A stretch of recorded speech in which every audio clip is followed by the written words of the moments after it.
أعوذ بالله من الشيطان الرجيم بسم الله الرحمن الرحيم الحمد لله وكفى وسلام على عباده الذين اصطفى أما بعد عن عائشة رضي الله عنها قالت وَلَقَدْ رَأَيْتُنِي أَفْرُكُهُ مِنْ ثَوْبِ رَسُولِ اللَّهِ صلی اللہ علیہ وسلم فَرْقًا فَيُصَلِّي فِيهِ۔ معزز حاضرین، نجاسات، گندگیوں سے متعلق ہماری گفتگو ہو رہی ہے، وہ گندگیاں جو ظاہر ہیں۔ پچھلے درس میں ہماری بات ہوئی تھی کہ جو جانور جن کو ہم کھاتے ہیں پیتے ہیں ان کا گوبر اور پیشاب کیا نجس ہے، گندا ہے یا نہیں ہے۔ اسی طرح پھر دھیرے آگے گفتگو ہوئی تھی کہ انسان کے جسم سے نکلنے والا خون، کیا وہ خون گندا ہے یا پلید ہے یا پاک ہے، اس کے متعلق بھی ہماری گفتگو ہوئی تھی۔ انشاءاللہ آج کے درس میں منی سے متعلق، منی جو انسان کے ایک ایسا پانی جو انسان جذبات و خواہشات میں آنے کے بعد یا پھر ہم بستری کے بعد جو پانی نکلتا ہے، اس کو منی کہتے ہیں عربی زبان میں۔ جیسا کہ میں نے آج دوسرے رکعت میں یہ آیت بھی پڑھا تھا، الم یکن نطفۃ من منی یمنی، اللہ تعالیٰ نے فرمایا کہ ہم نے تم کو منی سے پیدا نہیں کیا کیا، نطفے سے پیدا نہیں کیا کیا؟ تو اللہ رب العزت اس میں سوال کیا ہے قرآن کریم میں۔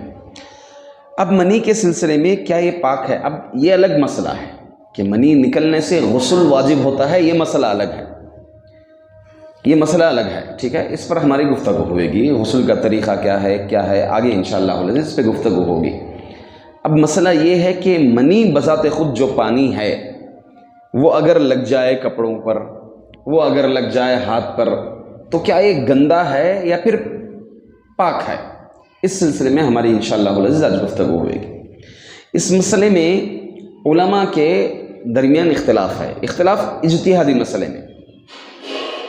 کچھ علماء کہتے ہیں کہ منی ناپاک ہے، کچھ علماء کہتے ہیں کہ منی پاک ہے، اس کو ہم ناپاک نہیں کہہ سکتے۔ اگر ہم مطالعہ کریں فتح الباری صحیح بخاری کی شرح میں جلد نمبر 1 میں حافظ ابن حجر رحمۃ اللہ علیہ صفحہ نمبر 165، اور اسی طرح امام نووی رحمۃ اللہ علیہ صحیح مسلم کی شرح میں 206، اس میں ماشاء اللہ العزیز کافی بحث کی ہے اور یہ ثابت کیا ہے کہ منی پاک ہے۔ منی کیا ہے؟ پاک ہے۔ چلیے میں دونوں باتوں کو لاؤں گا، جو علماء اکرام پاک کہتے ہیں تو کن دلیلوں کی بنیاد پر کہتے ہیں، اور جو علماء ناپاک کہتے ہیں تو کن دلیلوں کی بنیاد پر کہتے ہیں۔ سب سے پہلے میں لاتا ہوں وہ علماء اکرام جیسے احناف وغیرہ سب ہیں، اور خود پاکستان کے اہل حدیث علماء کا بھی فتویٰ ہے تقریباً کہ منی ناپاک ہے۔ ان کی دلیلیں کیا ہیں؟ 2 حدیثیں ہیں جس میں اللہ کے رسول صلی اللہ علیہ وسلم منی کے نکلنے کے بعد منی کو دھلنے کا حکم دیا۔ کتنی روایتیں ہیں؟ 2 روایتیں، اور دونوں صحیح ہیں۔ اور تیسری دلیل جو دیتے ہیں، ان دلیلوں کی بنیاد پر کہتے ہیں کہ اللہ کے رسول صلی اللہ علیہ وسلم جب دھونے کا حکم دیا تو لہٰذا وہ پلید ہو گئی، ناپاک ہو گئی، ٹھیک ہے؟ دوسری دلیل کیا ہے؟ منی کے نکلنے سے غسل کا حکم دیا گیا ہے انسان کو۔ تھوڑا معذرت کہوں میں، آگے آ جائیے، اس میں علم کی برکت رہے گی انشاءاللہ العزیز۔ دور رہتے ہیں تو الگ رہتے ہیں تو شیطان کہیں بھی بھٹکا سکتا ہے انسان کو، تو یہ علمی محفل میں فائدہ رہے گا انشاءاللہ العزیز۔ ہاں اگر صحت کا مسئلہ ہے ٹیک کے لیے تو بیٹھ سکتے ہیں، کوئی حرج نہیں انشاءاللہ۔ تو میں کہہ رہا تھا اسی طرح منی کے نکلنے سے انسان کو حکم دیا گیا ہے مومن کو کیا کرنے کا؟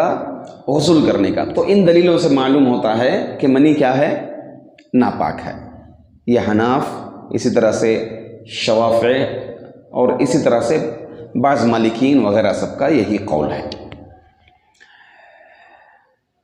دوسرا قول، جو لوگ منی کو پاک کہتے ہیں، ان کی دلیلیں ابھی میں آپ کے سامنے پیش کروں گا انشاءاللہ العزیز۔ پہلی دلیل یہ ہے کہ اللہ کے رسول صلی اللہ علیہ وسلم کو ماں عائشہ رضی اللہ تعالی عنہا نے دیکھا، وَلَقَدْ رَأَيْتَنِي مِنْ ثَوْبِ رَسُولِ اللَّهِ صلی اللہ علیہ وسلم، میں نے نبی کریم صلی اللہ علیہ وسلم کے کپڑے پر منی کے علامات دیکھے ہیں کہ اللہ کے رسول صلی اللہ علیہ وسلم کے کپڑے پر باقی تھے، اور نبی کریم صلی اللہ علیہ وسلم نے اس پر نماز بھی پڑھی ہے۔ ٹھیک ہے، ایک دلیل معلوم ہو گئی۔ تو اس سے معلوم ہوا کہ اگر منی ناپاک ہوتی تو نبی کریم صلی اللہ علیہ وسلم کیا کرتے تھے؟ اس کو دھلتے تھے۔ تو نبی کریم صلی اللہ علیہ وسلم نے اس کو صرف کھرچا، کیا کیا؟ کھرچا۔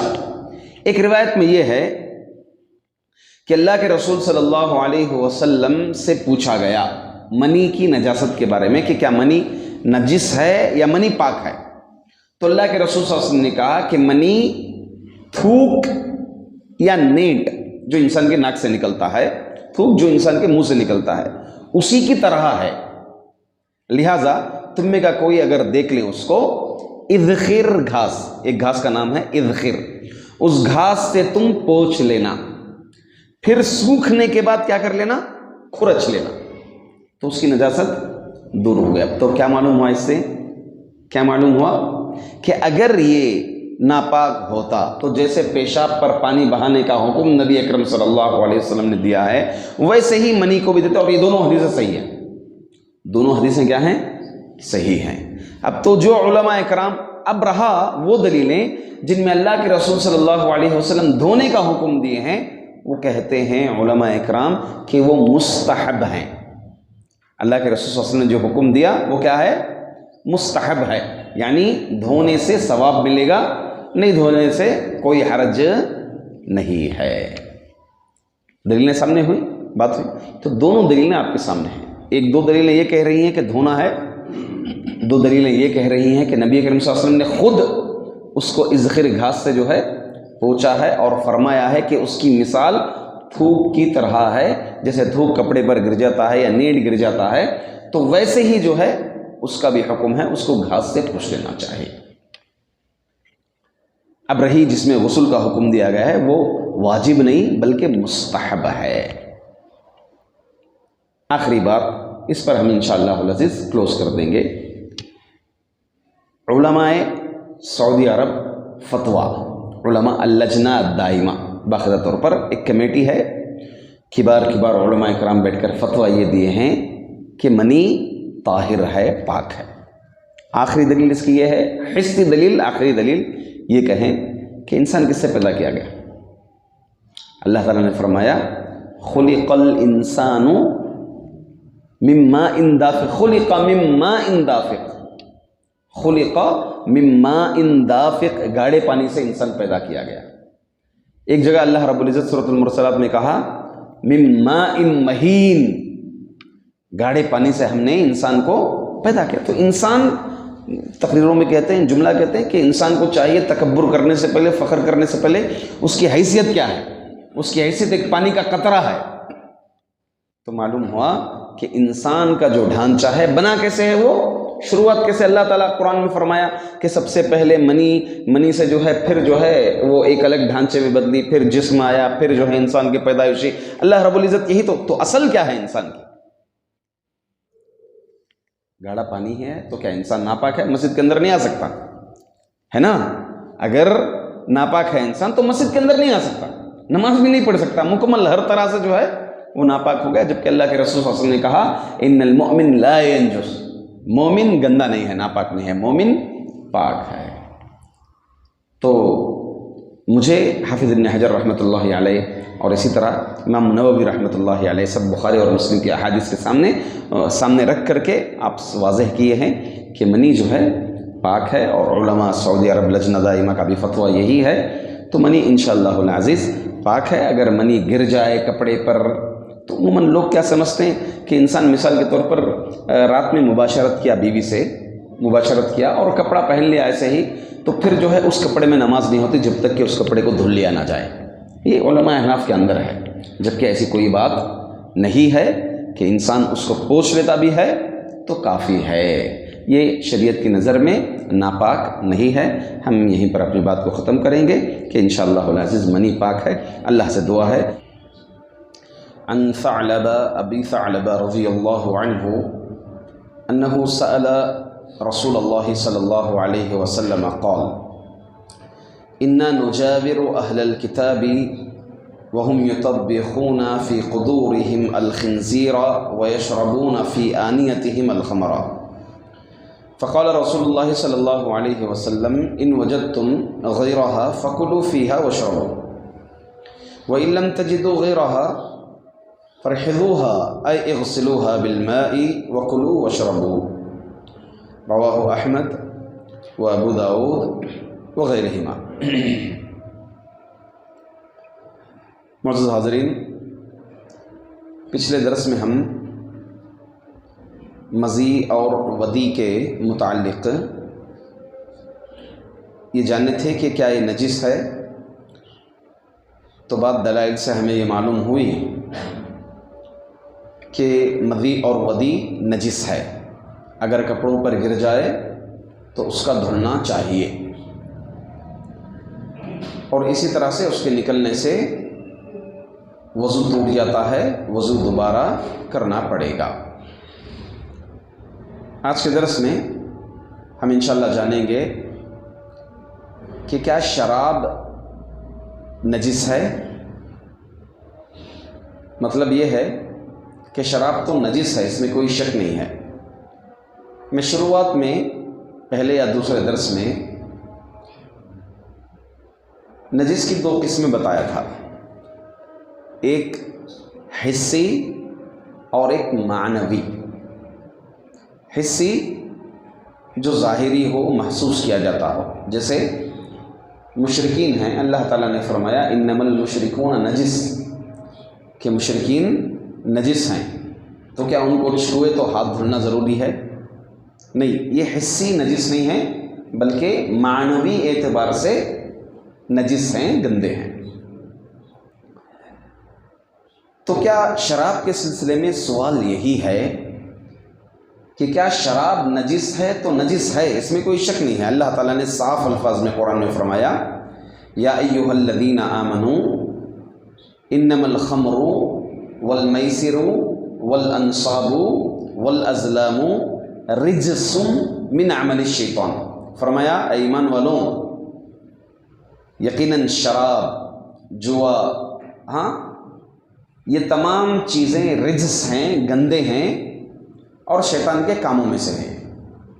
من عمل الشیطان، شیطان کے کاموں میں سے ہیں۔ تو یہ معلوم ہے کہ شراب نجس ہے۔ اب شراب کیا حسی ہے یا معنوی ہے؟ یعنی جیسے مشرکین صرف معنوی ہیں، حسی نہیں ہیں، تو ویسے شراب بھی حسی ہے یا معنوی ہے؟ اس مسئلے میں علماء اکرام کے دو اقوال ہیں۔ بعض علماء اکرام کا بڑا طبقہ یہ کہتا ہے کہ یہ حسی نجس بھی ہے اور معنوی نجس بھی ہے۔ دوسرے علماء اکرام کہتے ہیں کہ یہ صرف معنوی نجس ہے، حسی نجس نہیں ہے۔ مطلب شراب اگر ہاتھ پر گر گیا، کپڑوں پر گر گیا، لباس پر گر گیا، اس کو دھلنے کی ضرورت نہیں ہے، کیونکہ یہ معنوی نجس ہے، حسی نجس نہیں ہے۔ اب جیسے پیشاب اگر گر جائے، ہاتھ پر گر جائے، لگ جائے، تو کیا کرنا ہے؟ دھلنا ہے، کیونکہ شراب حسی نجس ہے، گندا ہے۔ تو ویسے کیا شراب اگر ہاتھ پر گر جائے تو اس کو بھی دھلنا ہے؟ پینے کے متعلق تو مسئلہ صاف ہے کہ شراب کو پینے سے منع کیا گیا ہے، کیونکہ یہ عقل کو کھوکھلی کر دیتی ہے۔ تو جو علماء کرام کہتے ہیں کہ یہ حسی نجس نہیں ہے، یعنی اس کو چھونے سے دھلنے کی ضرورت نہیں پڑتی ہے، ہاتھ پر پڑ جانے سے، کپڑوں پر پڑ جانے سے دھلنے کی ضرورت نہیں پڑتی ہے، تو لہٰذا یہ صرف معنوی نجس ہے، حسی نجس نہیں ہے، کیونکہ اللہ تعالیٰ اسے پینے سے منع فرمایا۔ ان کی پہلی دلیل کیا ہے؟ اللہ نے شراب کو پینے سے منع فرمایا ہے، کیونکہ یہ عقل کو کھوکھلی کر دیتی ہے۔ اگر ہاتھ پر گر جائے، پیر پر گر جائے، تو اسے دھلنے کی ضرورت نہیں ہے۔ دوسری دلیل یہ ہے کہ اللہ کے رسول صلی اللہ علیہ وسلم جب شراب حرام ہوئی تو آپ صلی اللہ علیہ وسلم حکم کیا دیے کہ اس کو بہا دیا جائے، شراب کو بہا دیا گیا. جب شراب کو بہا دیا گیا تو نبی اکرم صلی اللہ علیہ وسلم جن برتنوں میں شراب تھی اس کو دھونے کا حکم نہیں دیا ہے نا. اللہ کے رسول صلی اللہ علیہ وسلم اگر ہوتا تو مسئلہ واضح کرتے تھے کہ ان برتنوں کو دھلو جن میں شراب تھی. تو چونکہ جو ہے دھونے کا حکم نہیں دیا گیا اس لیے جو ہے شراب نجس حصی نہیں ہے، معنوی نجس ہے. تیسری دلیل یا تیسرا مسئلہ یہ واضح کرتے ہیں کیونکہ شراب جو بنائی جاتی ہے اس کا اصل کیا ہے؟ انگور ہے، ہاں وغیرہ، بیر ہے، دیگر چیزوں سے شراب بناتے ہیں. تو اس کی اصل کیا ہے؟ انگور کیا ہے اصل میں؟ پاک ہے، تو لہٰذا حلال ہے، طاہر ہے، لہٰذا جو ہے یہ نجس نہیں ہے. جبکہ دوسرے علماء اکرام اس کو کہتے ہیں کہ یہ حصی نجس ہے، تو ان کے پاس کچھ دلائل ہیں. دلائل کی روح سے واضح کرتے ہیں کہ یہ شراب جو ہے حصی اور معنوی دونوں اعتبار سے نجس ہے. اب ہمیں یہاں پر ایک مسئلہ یہ بھی نکل جاتا ہے کہ پرفیوم جس میں الکوہل مکس ہے اس کا مارنا کیسا ہے؟ یہ میں انشاءاللہ لاسٹ میں لاؤں گا اس بات کو، کیونکہ اس کے اندر الکوہل ہوتا ہے، شراب ہے. الکوہل کیا ہے؟ شراب ہے. اس کے اندر یعنی وہ چیز جو شراب، جس کے اندر شراب سے ڈالا جاتا ہے الکوہل، وہ چیز ہے اس میں. تو لہٰذا اس مسئلے کو میں آخر میں بتاؤں گا. اب جو لوگ کہتے ہیں کہ یہ حصی اور معنوی دونوں طرح سے نجس ہے، مطلب ہاتھ پر گر جائے تو دھلنا پڑے گا، کپڑوں پر گر جائے تو دھلنا پڑے گا نماز کے لیے، جیسے پیشاب کو دھلنا ہے وغیرہ دھلنا ہے، انسان کی دوسری غلاظت کو دھلنا ہے، ویسے اس کو بھی دھلنا پڑے گا. پہلی دلیل جو ہے ابو ثعلبہ رضی اللہ عنہ کی پیش کرتے ہیں کہ انہوں نے پوچھا کہ اللہ کے رسول، کہ ہم اہل کتاب کے ساتھ ہمارا رہنا اٹھنا بیٹھنا ہوتا ہے، جس جگہ ہم ہیں وہ مکس ہیں، اہل کتاب بھی ہیں ہم بھی ہیں. اب وہ لوگ جو ہے اپنی برتنوں میں، اپنی ہانڈیوں میں شراب بناتے ہیں، اور اسی طرح سے خنزیر کا گوشت بناتے ہیں اپنی ہانڈیوں میں، اور شراب اپنی برتنوں میں پیتے ہیں. وَيَشْرُبُونَ فِي أَنِيَتِهِمُ الْخَمْرَ، شراب پیتے ہیں. تو اللہ کے رسول صلی اللہ علیہ وسلم نے فرمایا اگر اس کے علاوہ تم پاؤ تو کھاؤ پیو، مطلب اس کے علاوہ دوسری چیز اگر ان کے ہاتھ کی بنی ہے تو کھاؤ پیو، شراب اور خنزیر کو نہیں. ہاں اگر تم ایسا نہ پاؤ، صرف یہی پا رہے ہیں، تو اس کو کیا کر دو، تم بہا دو اور دھل دو پانی سے، پھر اس کے بعد کیا کرو، تم ان برتنوں سے کھاؤ پیو. تو یہ حدیث صاف مل گئی کہ اگر برتن میں شراب وغیرہ ہو یا خنزیر کا بنایا ہوا گوشت ہے، ایسی ہانڈی ہے خنزیر کا گوشت بنائے ہیں، تو اس کو دھل لو. نبی کریم صلی اللہ علیہ وسلم نے بتایا اسے. ایک دوسری روایت ہے عائشہ رضی اللہ عنہا کی، حدیث یہ ہے دخل علی عائشہ نسوۃ من اہل الشام، اہل شام کی کچھ عورتیں عائشہ رضی اللہ عنہا کے پاس آئی.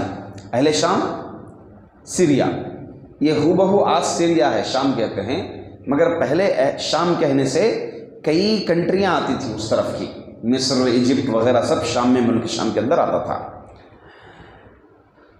فقالت عائشہ ممن انتن، کون ہے تم لوگ، کہاں سے آئی ہو؟ تو فرمائی ہم من اہل حمص، اہل حمص کے ہیں ہم. تو عائشہ رضی اللہ عنہ نے کہا صواحب الحمامات، حمامات والیاں، یعنی ایسے حمامات جہاں پر مرد عورتیں سب لوگ جاتے ہیں ایسے حمامات میں. تو کہا کہ ہاں. تو پھر عائشہ رضی اللہ عنہ نے فرمایا میں نے اللہ کے رسول صلی اللہ علیہ وسلم کو فرماتے ہوئے سنا الحمام حرام علی نساء امتی، کہ حمام میری اس امت کے عورتوں پر حرام ہے. پھر اس کے بعد انہوں نے اس میں کی ایک عورت نے پوچھا کہ عائشہ رضی اللہ عنہ، ہم شراب سے ہماری بچیوں کو کنگھی کرتے ہیں، جیسے تیل لگاتے ہیں ویسے شراب سے ہم کنگھی کرتے ہیں، بالوں کو بناتے ہیں. عائشہ رضی اللہ عنہ نے پوچھا کون سا شراب؟ بِأَيِّ شراب؟ فقالت الخمر، یعنی واضح شراب جس میں الکوہل ہوتا ہے، اس شراب سے. تو عائشہ رضی اللہ عنہ نے کہا افکنت طیبۃ النفس ان تمشطی بدم خنزیر، فرمایا کیا تمہاری طبیعت مانتی ہے کہ خنزیر کے گوشت، خنزیر کے خون سے کنگھی کرے؟ خنزیر کا خون بالوں میں ڈال کر کے کنگھی کریں، اس بات سے تمہاری طبیعت مانتی ہے؟ تو انہوں نے کہا نہیں. تو پھر عائشہ رضی اللہ عنہ نے کہا اس کا معاملہ بھی ایسے ہی ہے. اس حدیث پہ کچھ علماء کرام نے کلام کیا ہے، محدثین نے. امام حاکم کہتے ہیں ھذا حدیث صحیح الاسناد ولم یخرجہ، فرماتے ہیں کہ یہ حدیث صحیح سند کے ساتھ ہے، گرچہ امام بخاری اور امام مسلم نے روایت نہیں کیا. پھر امام البانی رحمۃ اللہ علیہ اس کا خلاصہ واضح کرتے ہیں کہ وجملۃ القول اننا بہذا التحقیق، فرماتے ہیں کہ ہمیں تحقیق سے معلوم ہوا، پوری تحقیق کرنے سے، کہ یہ حدیث قوی ہے، قوی الاسناد ہے. تو لہٰذا ان دو حدیثوں سے بات معلوم یہ ہوئی کہ شراب کی حیثیت کیا ہے، حسی بھی نجس ہے اور معنوی بھی نجس ہے. یعنی ہاتھ پر اگر پڑ جائیں تو بھی دھلنا ہے، اور بنا تو معنوی اعتبار سے تو اللہ تعالیٰ نے صاف کہا، اس پر کسی کا اختلاف نہیں ہے. تو اس اعتبار سے احتیاطی مسئلہ یہ ہے، گرچہ جو ہے دیگر جو پہلا قول ذکر کیا میں وہ علماء کی دلائل بھی زیادہ ہیں اور کئی استدلالات ہیں. احتیاط مسئلہ ایک مومن کو، بھائی گرچہ معنوی ہی ہو تو اس کا استعمال کرنا یا اس کو لگانا، گرنے پر خاموش رہنا، یہ ایک مومن جو ہے اس معاملے میں احتیاط کرتا ہے. تو ہم احتیاط یہی کریں گے کہ شراب اگر گر جائیں تو اس کو دھل لینا چاہیے. دوسری بات یہ ہے کہ کیا الکوہل مکس پرفیوم مار سکتے ہیں جس میں الکوہل ہوتا ہے؟ پہلی بات یہ ہے، اب جو لوگ کہتے ہیں کہ شراب پینے سے منع کیا گیا ہے لہٰذا بدن پر گرنے سے کوئی مسئلہ نہیں ہے، تو پہلا مسئلہ یہ ہے گرچہ شراب کی نجاست معنوی ہو، مارنا ایک مومن کے لیے زیبا دیتا ہے، اس کو نہیں زیبا دیتا ہے، نہیں مارنا چاہیے. اور دوسری بات، اگر کوئی مار لیا تو کیا اس کی نماز باطل ہو گئی؟ نہیں، نماز تو باطل اس کی نہیں ہوتی. پہلی بات، مومن کو احتیاط کرنا چاہیے. ایسے پرفیوم کیوں ماریں جس میں الکوہل مکس ہوتا ہے؟ جس میں الکوہل نہیں ہوتا ہے ایسے پرفیوم ایک مومن کو استعمال کرنا چاہیے. ہاں اگر کوئی اب یہ سوچے کہ میں نے اب تک استعمال کیا، نماز پڑھ لیا، تو اس سلسلے میں ہم یہ کہیں گے کہ یہ نماز کو باطل تو نہیں کرتی، کیونکہ نماز کی شروط، وضو، وقت اور اسی طرح ارکان وغیرہ جب ادا کر دیے تو نماز باطل ہرگز بہرگز انشاءاللہ العزیز اس سے نہیں ہوتی ہے. تو ہم احتیاط یہی برتیں گے کہ شراب، کیونکہ اللہ تعالیٰ نے فرمایا ولا کہ نشے کی حالت میں تم نماز میں مت آؤ. ہاں، تو اس اعتبار سے حسی اور معنوی، چاہے حسی ہو چاہے معنوی ہی فقط ہو، ایک مومن کو اس سے احتیاط برتنا چاہیے. واللہ تعالی اعلم بالصواب. اللہ تعالی ہم تمام کو شرعی مسائل میں احتیاط برتنے کی توفیق عطا فرمائے. آمین. وآخر دعوانا الحمدللہ.